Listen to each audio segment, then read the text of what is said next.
In an Excel page, Excel page is now in a page layout format, and suppose if you want to move it to change it to the normal using a keyboard shortcut method, then you can see that in your computer keyboard this is the Alt key, and this is the W key, and this is the L key. So you must press and hold this Alt key, and after that you press the W key, and also you press the L key. You can see that we are back into the normal position.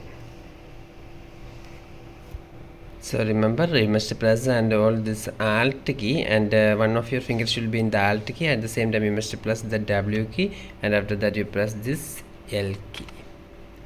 You can see that it comes to normal.